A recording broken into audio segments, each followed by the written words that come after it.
Hello, my friends. This is Donna. Today I want to talk about sexuality as sensuality and spirituality. That's a lot of S's.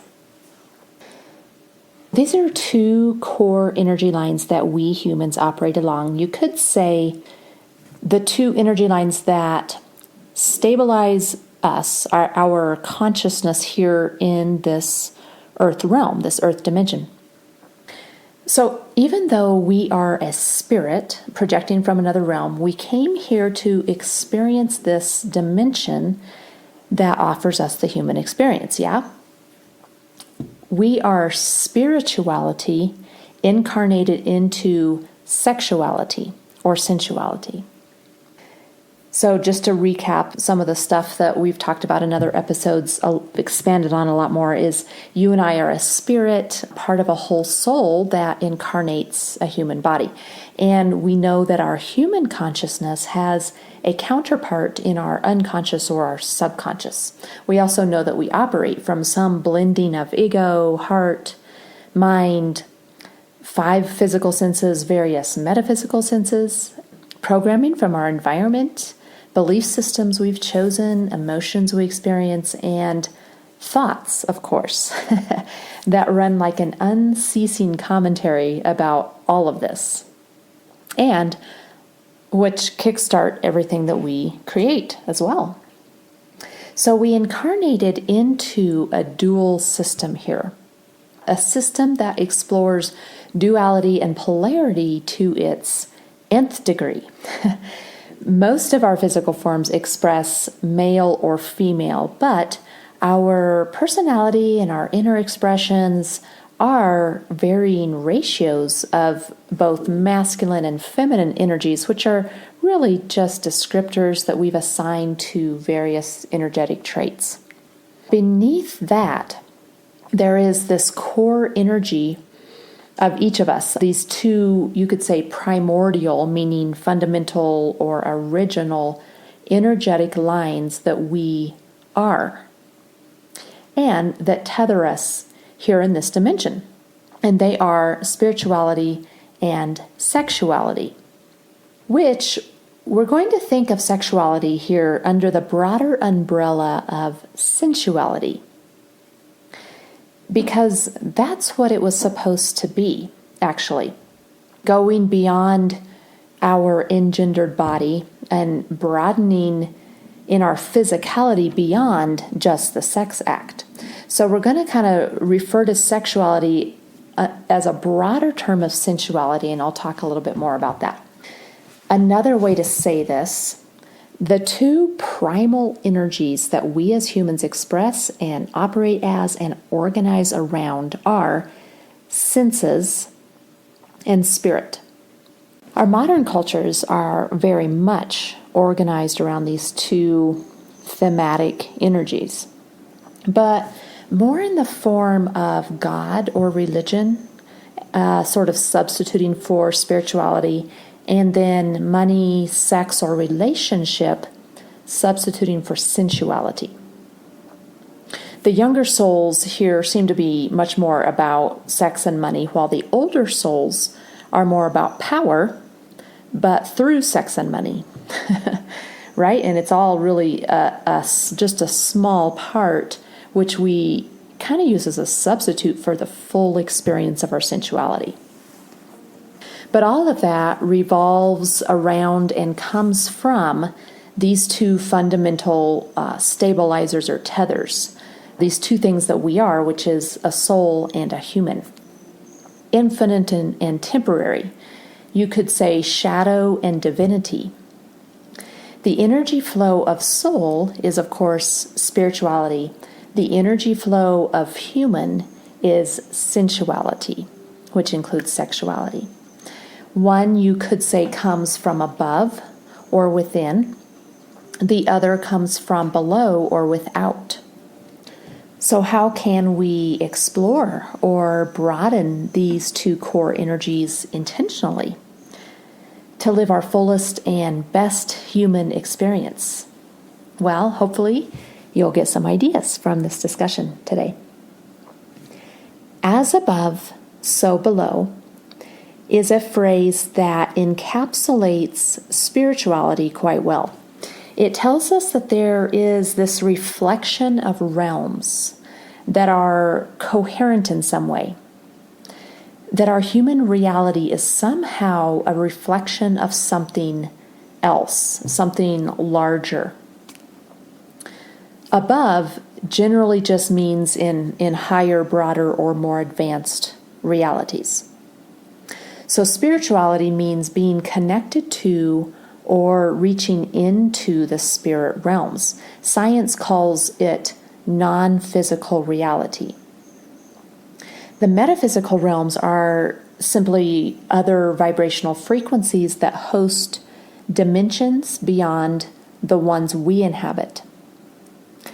And generally speaking, we as humans exist in the first through the fourth dimensions. Really, we think of our world here as third dimension, and it is, but it does have many, many overtones and overlaps with fourth dimension. And Diane is actually preparing an entire podcast on fourth dimension, so it's going to be really good. Psychics and mystics explore these higher realms and interact with them frequently, and all the beings that inhabit them. So, sensing, exploring, and communicating with that which exists within or beyond our physical reality is spirituality. And this line of energy that we're calling spirituality is made of the same substance as our spirit. It comes from the place we come from and keeps us connected to those other dimensions that we came from. And it is actually, our spiritual line is actually the vehicle that we rode into our incarnation upon, how we actually came from that dimension into this one and entered a physical body. Our spirituality, you could say, is the gift as well as the connection of our soul, our whole self. This line of spirituality energy is always pulsing into and through us.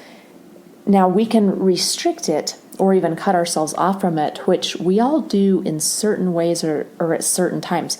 But it does not ever cease or disappear. It is always, always there for us, whether we are consciously experiencing it or exploring it or even aware of it or not. Meditation is probably the easiest way to reconnect with our core energy line of spirituality. Altered states of consciousness, actually, no matter how you achieve them, is also exploring our spiritual line, is exploring via our spiritual line. So let's talk about sensuality.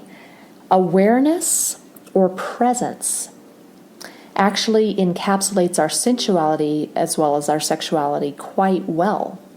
So when you think about being fully or very intensely present, placing our very curious and focused attention on the sensual or sensory nature of this physical realm that we inhabit, the body, everything that's around us, the sounds, the smells, the sights, experiencing it to the fullest extent that our bodies and our minds allow us is actually what our sexual, sensual energy is meant to be about. Not lust, though that is certainly part of it, and not just procreation, which is the most limited form of sexuality. We have that component of procreation, certainly, but as human beings, our consciousness includes and extends beyond just the animal consciousness. So sensuality is the gift of the earth, of this physical dimension and of the physical human design. It is what we came to experience. It offers lessons, certainly. It also offers us a huge range of emotions, of physical sensations, and types of connections that are very, very unique to this place and this form. We connect to our sensuality the moment we incarnate into the body, and we disconnect the moment we leave the body. So our physical bodies carry all of the energies, all of the physical structures and gifts of this planet of Earth. And we came for this experience as part of the planetary experience too. We recently got a great example of how programmed we as humans have become around being male or female.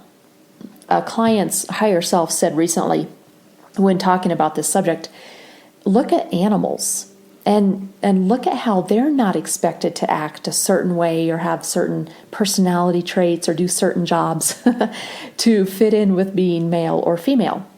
Beyond their procreative roles, they act however they want, right? They get to be whoever they want to be. They were giving that as a great example of how far humanity has come into this duality, this kind of forced, engendered energy of models or roles that we're supposed to play. So I thought that was helpful. So being fully present and intentionally practicing sensuality, sensual type of pleasures, including sex, is a good start, a great start to reconnecting to this core line of energy. Also, on the flip side of this, most of us have some sort of sexual distortion to clean up, to heal from or unhook from, or to come to fully understand in more of its healthy expression as part of really beginning to inhabit and enjoy and explore our sensual line of energy and really use it in its original and highest form.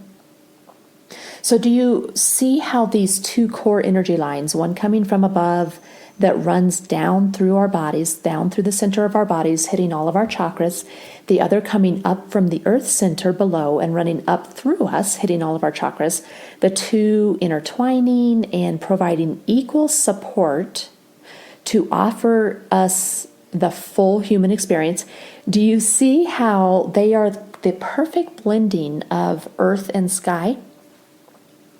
Our ancestors, our human ancestors, knew about this. They pointed out over and over and over this blending, this paying attention to the interaction between earth and sky.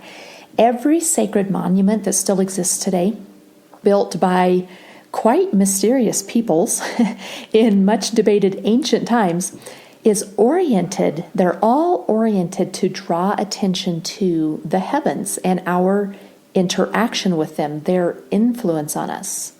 The solstices or the equinoxes, the moon cycles, the solar cycles, the sunrise and sunset on these days of perfect balance or furthest extremes, these monuments and ancient texts even use the language of star constellations and galaxies and the cycles that they all spiral on to communicate to us, pay attention. This has influence on us as human beings.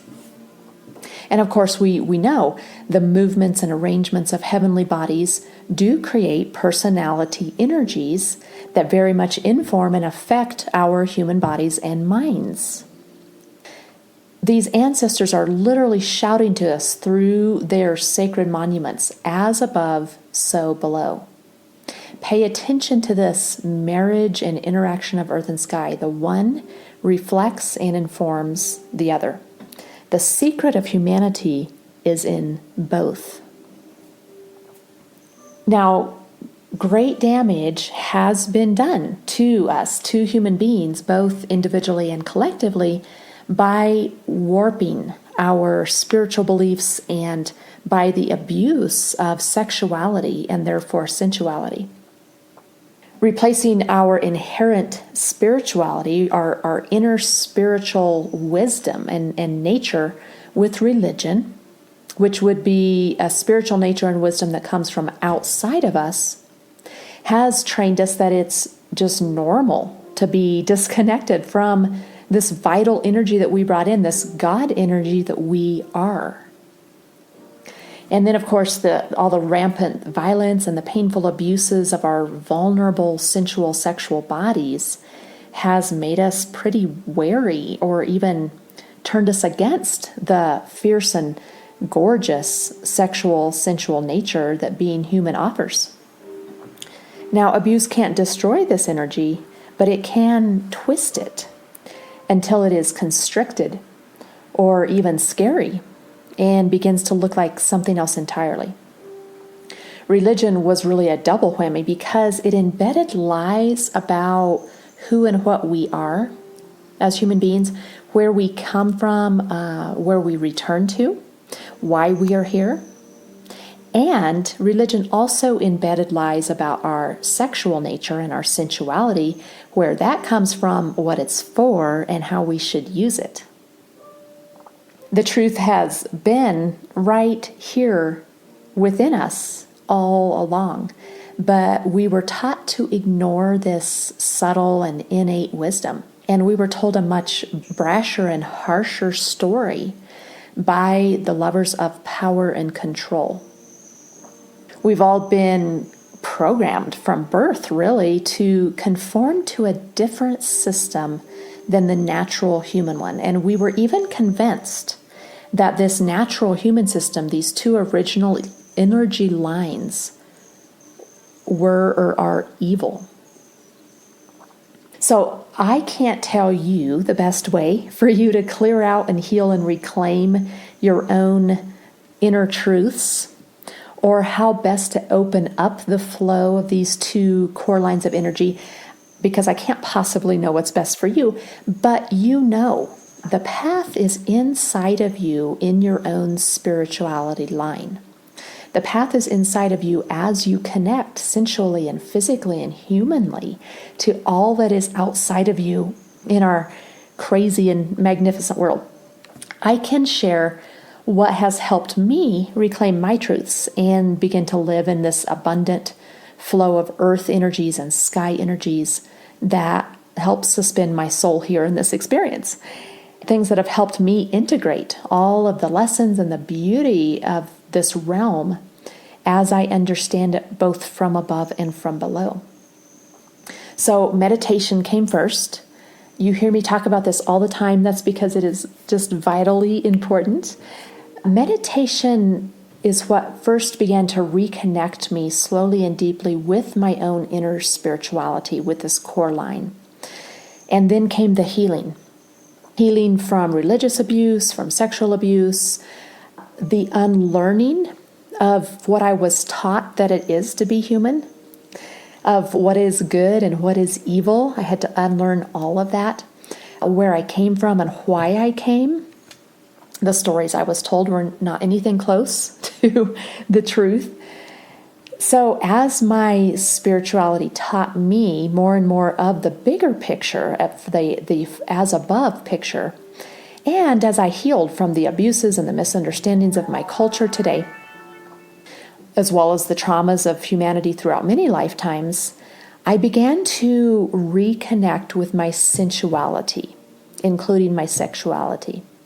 And I began to fall in love with who I am, with myself, my sensual self, my intellectual self, even my personality, which some people call the ego. So falling in love with all that I am leads to falling in love with all that everybody else is. And then reaching farther and higher and deeper into both of these energetic lines, the spirituality and the sensuality. I am still very much learning and exploring how to live in this new way and how to exist more fully in these two energies. Here's one thing that stands out about what I've learned, though, is that childlike curiosity and creativity and innocence are great examples of living fully immersed in these two lines of energy. If you think about children and how they move through the world, of how they live, they taste and touch and cry and dance, and they love hugs, they love holding hands, they love stories that excite their imaginations, and they learn the best through playing, right? Through experiencing and playing. We're told that the kingdom of heaven is accessed through our child nature. We're told that the kingdom of heaven can and will come to earth.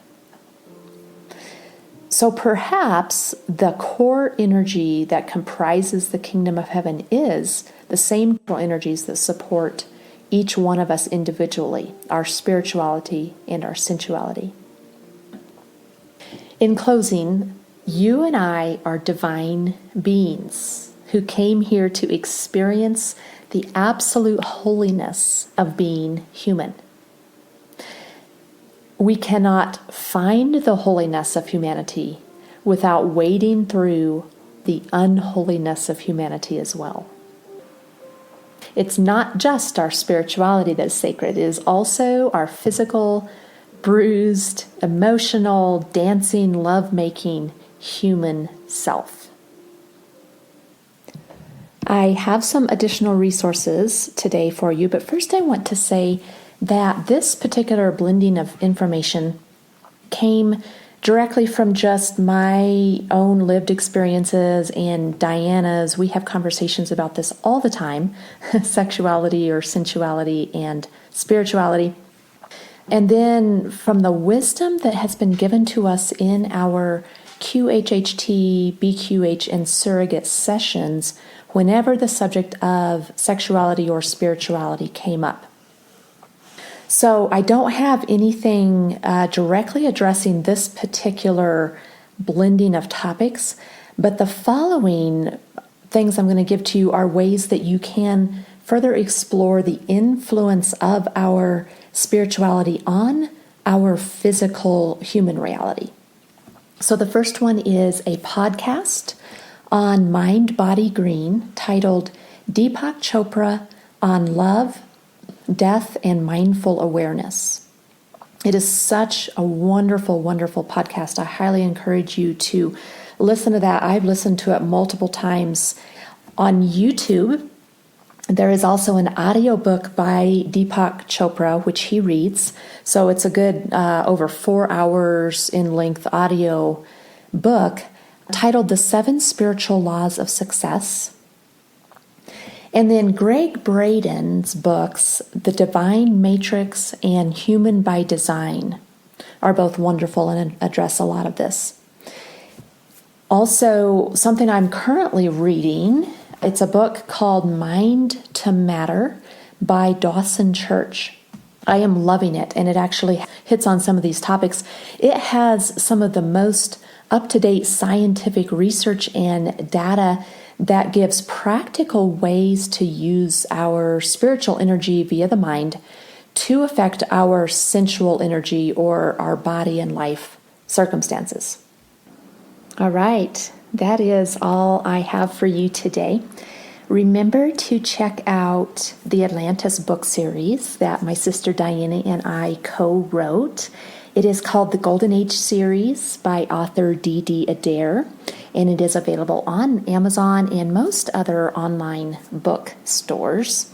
Also, Diana and I both practice QHHT and BQH and offer spiritual counseling. So if you are interested in anything like that, you can learn more about us and what we do at quantumhealers.com and then search out our names, Diana Adair, Adair, or Donna McMurtry. Also, together, we are now offering surrogate quantum healing sessions. And this is for those who cannot undergo hypnosis themselves due to maybe a medical condition or age or another factor. To learn more about that or to book a surrogate session, you can go to quantumhealers.com and search the name Surrogate QH Sessions. Also, just to let you know, we are slowly adding all of our prior podcast episodes to our YouTube channel now, and that is under Spiral Path Therapies, and we do have additional different types of content on the YouTube channel, so check that out and subscribe. Thank you so much for listening today. Blessings on you and blessings on your day.